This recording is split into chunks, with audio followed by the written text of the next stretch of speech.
Bonjour, nous nous trouvons à Limlet, en Brabant wallon, devant une maison passive en cours de construction que vous pouvez apercevoir derrière moi. Les propriétaires, une maman et son fils, s'étaient tout d'abord dirigés vers un projet de construction basse énergie avant de se diriger vers une maison passive qui n'a absolument pas hypothéqué leurs choix architecturaux de base. Nous les avons rencontrés.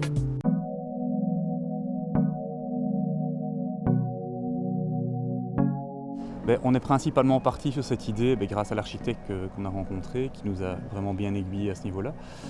On cherchait une maison économe en énergie, c'est principalement la principale idée, et réaliser pour maman un investissement durable pour lui permettre d'encore vivre, on l'espère, 20 à 30 ans au moins dans une maison en réduisant les coûts fixes un maximum. Les plans ont été rentrés pour une maison basse énergie classique et ils ont été adaptés de telle manière à placer suffisamment d'isolant pour pouvoir réaliser la maison. Mais l'étude avait déjà été réalisée au préalable afin de disposer la maison avec des pièces qui vont de l'est à l'ouest de manière principale, également pour favoriser la qualité de vie à l'intérieur. Et on vient d'une maison qui est très peu ensoleillée, donc qui est orientée vraiment nord-sud, donc il y a un peu de soleil le matin et plus grand chose le soir quand on rentre du boulot, donc c'est pas vraiment agréable. Donc ici c'est nettement plus agréable de pouvoir vivre dans une maison qui est bien orientée.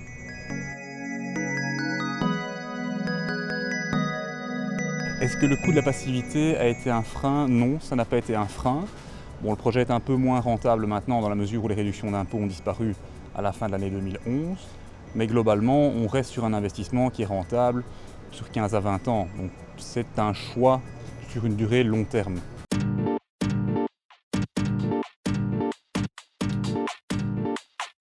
Une maison passive certifiée doit répondre à 3 grands critères. Le premier, c'est les besoins nets en chauffage qui doivent être inférieurs à 15 kWh par mètre carré par an. Pour faire ça, c'est être en dessous de 1,5 litre au mètre carré. Donc une maison de 200 mètres carrés, c'est moins 300 litres annuels de consommation en chauffage. Une très bonne étanchéité à l'air. Donc sous base du bloc d'Orthez, on doit être en dessous de 0,6 renouvellement d'air par heure. 0,6, c'est l'équivalent d'une demi-feuille A4. Si vous voulez, en fuite, c'est la surface d'une demi-feuille A4, toute petite fuite, tout petit trou mis bout à bout. Et le troisième critère, c'est avoir un risque de surchauffe inférieur à 5%. Donc c'est éviter que la maison soit en surchauffe. Vu que c'est un gros thermo, on doit être le plus performant possible à ce niveau-là. La maison passive est la maison de l'avenir au niveau réglementaire. Donc l'Europe et la région wallonne, enfin toutes les régions en Belgique, vont l'imposer. Donc à échéance 2020. Donc la maison qu'on fait ici sera le standard de demain, dans 10 ans. Donc même si on n'a pas une rentabilité immédiate, on est de l'ordre entre 15 et 20 ans de rentabilité, de retour sur investissement. La rentabilité n'est pas immédiate, mais à long terme, la maison est là pour 50 ans. Donc la maison maintenant aura une plus-value dans 10 ans.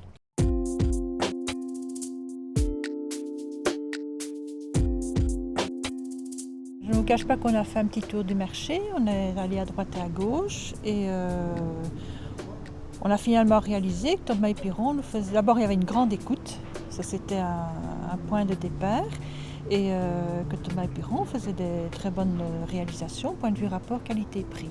On a toujours eu également un partenaire à l'écoute, je souhaiterais le souligner, et que dès qu'il y a eu des problèmes, il y en a inévitablement, et dès qu'il y a eu un petit problème, ça fait partie d'une relation qui va dans les deux sens, mais on l'a soumis et on a toujours trouvé une solution très rapidement. Donc chez Thomas et Piron, l'avantage que l'on a, c'est que tous les corps de métier sont intégrés, du maçon au carreleur et au menuisier. Donc on a vraiment une interconnectivité de tous les corps de métier. Donc quand un intervient, l'autre ne vient pas détruire son travail. Donc c'est vraiment très important, je crois, pour répondre aux critères passifs.